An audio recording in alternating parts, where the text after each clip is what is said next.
Welcome मित्रों। हमने पिछली क्लास में समविभव पृष्ठ और समविभव पृष्ठ के गुणधर्म और विद्युत क्षेत्र तीव्रता और विभव में संबंध स्थापित किया था। आज हम अध्ययन करेंगे वैद्युत स्थितिज ऊर्जा। वैद्युत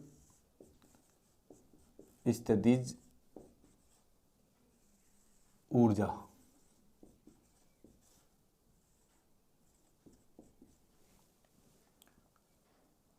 इलेक्ट्रिक पोटेंशियल एनर्जी। सबसे पहले मैं इसकी परिभाषा लिख देता हूं। दो या दो से अधिक बिंदु आवेशों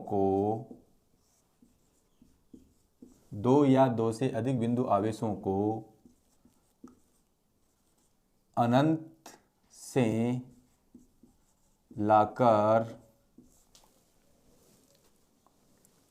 एक समूह बनाने में किए गए कार्य को उस निकाय की वैद्युत स्थितिज ऊर्जा कहते हैं। ये आपका विद्युत स्थितिज ऊर्जा की परिभाषा हो गई। दो या दो से अधिक बिंदु आवेशों को अनंत से लाकर एक समूह बनाने में किए गए कार्य को उस निकाय की वैद्युत स्थितिज ऊर्जा कहते हैं। सबसे पहले हम दो बिंदु आवेशों के कारण निकाय की स्थितिज ऊर्जा का परिकलन करेंगे, फिर दो से अधिक आवेशों के कारण निकाय की विद्युत ऊर्जा का परिकलन करेंगे। तो सबसे पहले पॉइंट नंबर 1 है, दो बिंदु आवेशों की निकाय की वैद्युत स्थितिज ऊर्जा।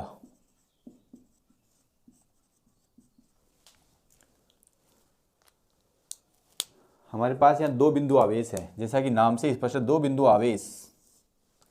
तो हम दो बिंदु आवेश लेते हैं। मान लो एक बिंदु पर आवेश Q1 है और दूसरी बिंदु पर आवेश Q2 है। ये पहला बिंदु अपना A है और दूसरा बिंदु B है। इन दोनों बिंदुओं की मध्य दूरी R है। दो बिंदु आवेश A और B एक दूसरे से R दूरी पर रखे हैं। हम चाहे तो लिख सकते हैं दो बिंदु आवेश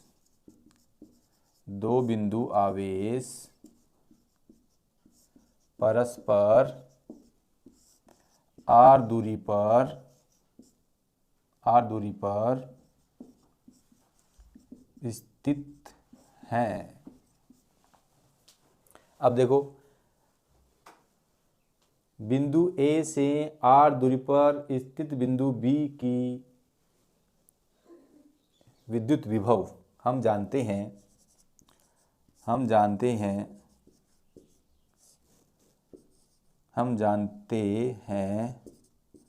कि बिंदु A से R दूरी पर स्थित बिंदु B पर विभव VB = KQ अपॉन, या Q की जगह जाएगा KQ1/R। ये आपका हो गया समीकरण नंबर 1। क्योंकि किसी बिंदु से R दूरी पर स्थित विभव KQ/R होता है। यहाँ पर आवेश Q की जगह Q1 है, दूरी R ही है, तो ये समीकरण नंबर 1 हो गया। अब हम क्या करेंगे, बिंदु B से एक अनंत से आवेश लाएंगे बिंदु B पर। एक एकांक आवेश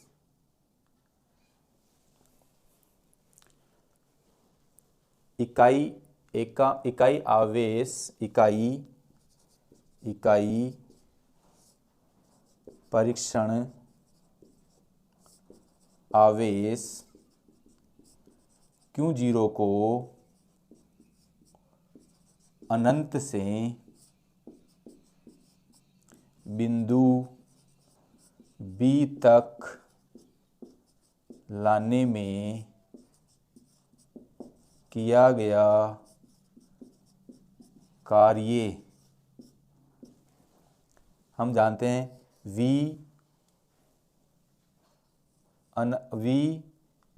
अनंत इज इक्वल टू होता है W/Q। यहाँ पर आवेश कितना है Q2, तो यह Q2 आ जाएगा। अब देखो यह हो जाएगा VB माइनस V अनंत इज इक्वल टू W/Q2।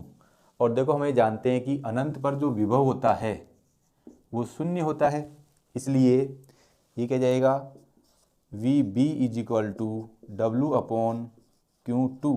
इसको यदि हम वर्जना करें तो W बराबर क्या जाएगा VBQ2, समीकरण नंबर 2। अब आप इसका स्क्रीनशॉट ले सकते हैं।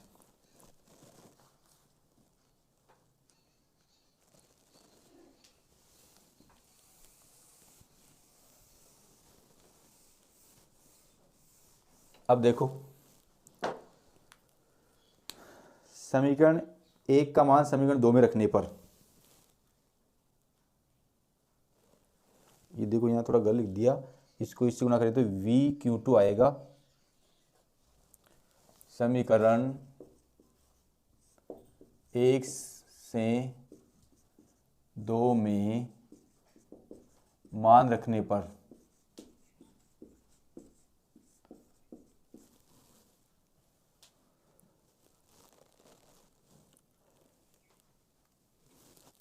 तो W बराबर VB क्या है KQ1/R1 KQ1/R, और ये Q2, तो W बराबर क्या जाएगा KQ1Q2/R। अतः निकाय द्वारा किया गया, अतः निकाय की विद्युत स्थितिज ऊर्जा बराबर किया गया कार्य। जो निकाय का कार्य है, जो निकाय ने कार्य किया है, वही उसकी स्थितिज ऊर्जा के रूप में संचित होता है। तो अब अतः हम लिख सकते हैं, अतः दो बिंदु आवेशों के कारण निकाय की विद्युत स्थितिज ऊर्जा बराबर किया गया कार्य। और कार्य कितना करा आपने KQ1Q2/R, और स्थित ऊर्जा को हम U से लिखते हैं, तो ये इसी क्या हो गई, दो बिंदु आवेशों के कारण निकाय की स्थितिज ऊर्जा। अब आप इसका स्क्रीनशॉट ले सकते हैं।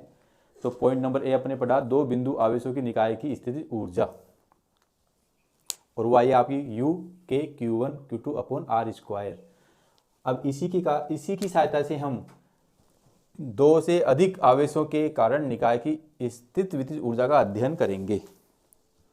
आप इसका स्क्रीनशॉट ले सकते हैं।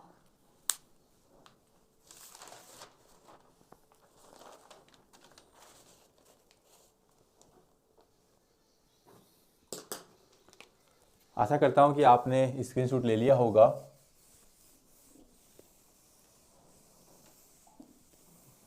पॉइंट नंबर 2,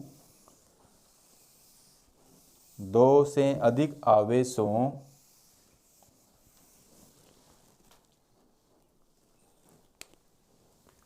पॉइंट नंबर 2 यानी बी, दो से अधिक आवेशों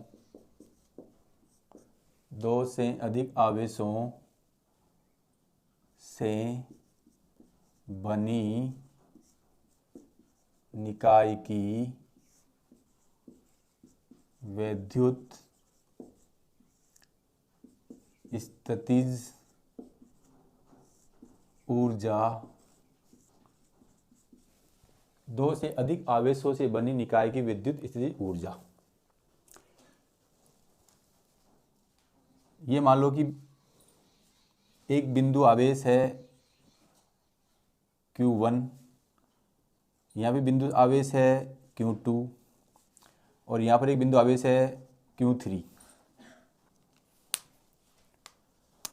अब Q1 को Q2 से मिलाते हैं तो मान लिया कि ये दूरी है R12 और Q2 को Q3 से मिलाते हैं तो ये दूरी है R23 और Q1 को Q3 से मिलाते हैं तो ये दूरी है R13। अब देखो हमने दो बिंदु आवेश से बनी निकाय की वैद्युत स्थितिज ऊर्जा का परिकलन किया है, उसी की सहायता से दो से अधिक आवेशों की निकाय की विद्युत स्थितिज ऊर्जा का परिकलन करेंगे। तो देखो सबसे पहला पॉइंट हम लिखेंगे, हम जानते हैं कि दो बिंदु आवेशों, तो यहाँ पर दो बिंदु आवेश लेते हैं Q1 वह Q2,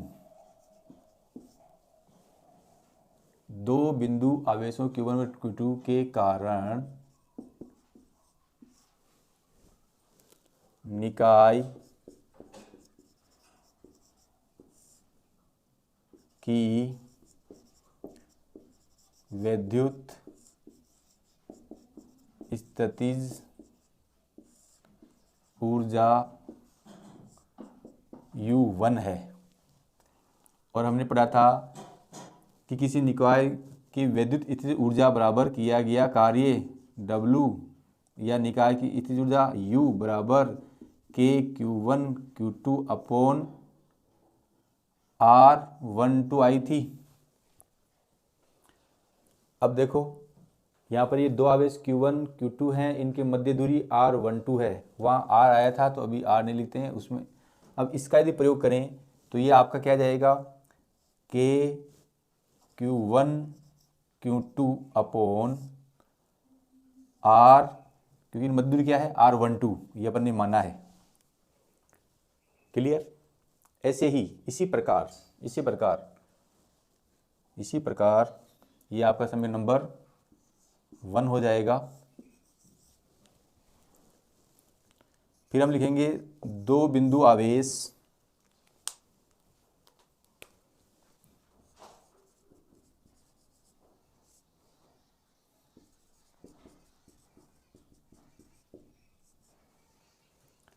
अब कौन से लेंगे, Q1 और Q3 लेंगे। दो बिंदु आवेशों Q1 वह Q3 के कारण निकाय की वैद्युत स्थितिज ऊर्जा माना कि U2 है और ये हो जाएगी Q1 Q3 और Q1 और Q3 में दूरी क्या है R13, तो ये R13 समीकरण नंबर 3। और दो बिंदु आवेश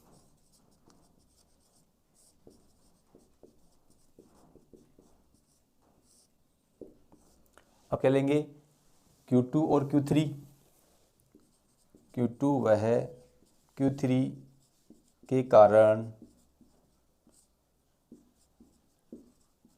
निकाय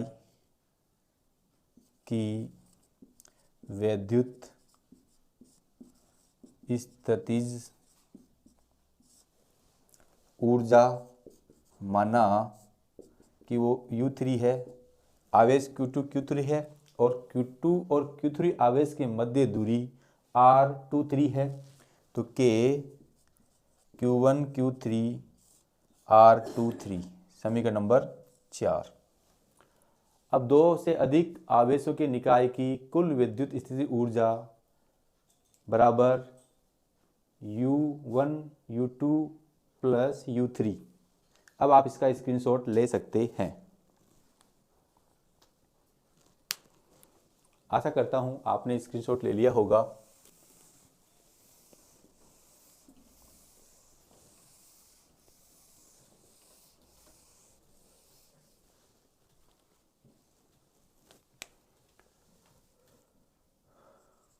कुल विद्युत स्थितिज ऊर्जा बराबर U1 plus U2 plus U3। कुल स्थिति ऊर्जा को मानते U है, तो U1 है K Q1 Q2 upon R12, K Q1 Q3 R13, K Q2 Q3 R23। तो U बराबर, इन तीनों में K कॉमन है, बाहर निकालता हूँ, अंदर बचेगा Q1 Q2 R12, Q1 Q3 R13, Q2 Q3 R23। हम चाहें तो यहाँ पर K का मान लिख सकते हैं 1/4 pi epsilon 0 Q1 Q2 upon R12 और Q1 Q3 R13 और Q2 Q3 अपॉन R23। ये आपका आएगा दो से अधिक आवेशों से बनी निकाय की विद्युत स्थिर ऊर्जा के सूत्र का परिकलन अपन ने कर लिया। अब देखो, विद्युत स्थिर ऊर्जा की इकाई जो होती है वो जूल होती है, और जो जूल है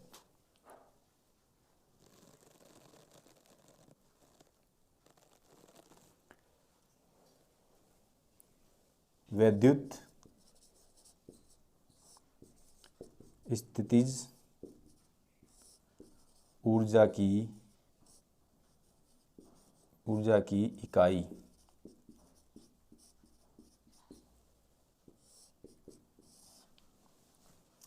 देखो, इसकी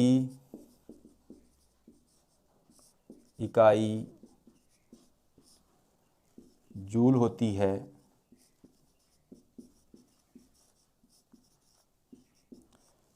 देखो, कार्य हुआ, आपकी गतिज ऊर्जा हुई, आपकी स्थितिज ऊर्जा हुई, इन तीनों की जो इकाई है जूल होती है। परंतु जो आपकी स्थितिज ऊर्जा की जो इकाई है जूल है, यह सामान्यतः बड़ा मात्रक है। यह है सामान्यतः बड़ा मात्रक है, बड़ा मात्रक है। अतः विद्युत स्थितिज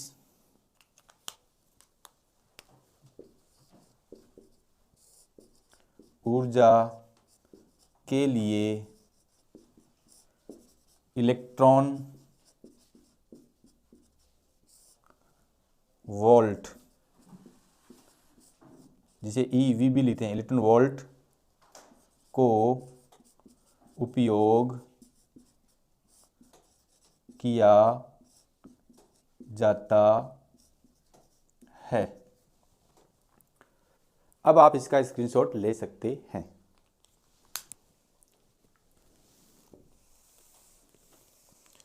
अब हम यहां पर एक इलेक्ट्रॉन वोल्ट की परिभाषा लिखेंगे।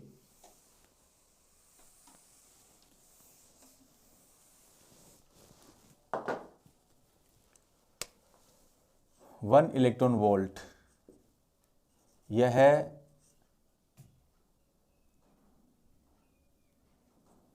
वो गतिज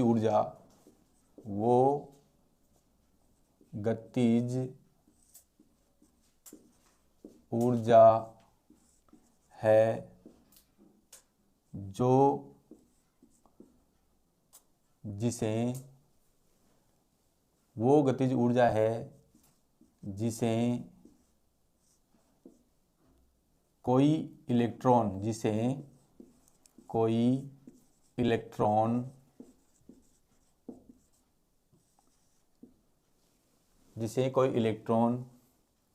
एक वोल्ट विभवांतर द्वारा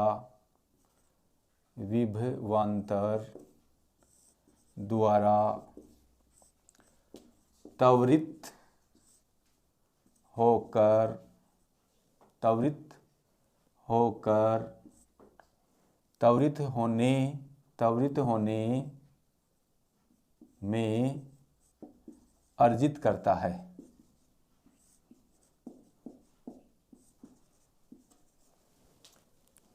वो गतिज ऊर्जा है जिसे कोई इलेक्ट्रॉन 1 वोल्ट विभवांतर द्वारा त्वरित होने में अर्जित करता है, उसे हम एक इलेक्ट्रॉन वोल्ट कहते हैं। और एक इलेक्ट्रॉन वोल्ट का मान होता है 1.6 इंटू 10⁻⁻⁹ जूल।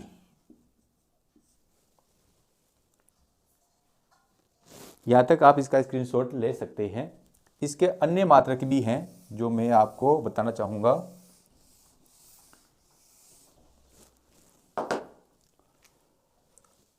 जैसे आपका मिली इलेक्ट्रॉन वोल्ट, इससे पहले micro electron volt, kilo electron volt, mega electron volt, giga electron volt. तो माइक्रो इलेक्ट्रॉन वोल्ट में एक माइक्रो में 10⁻⁻⁶ और एक इलेक्ट्रॉन वोल्ट में कितना होता है 1.6 इंटू 10⁻⁻⁹।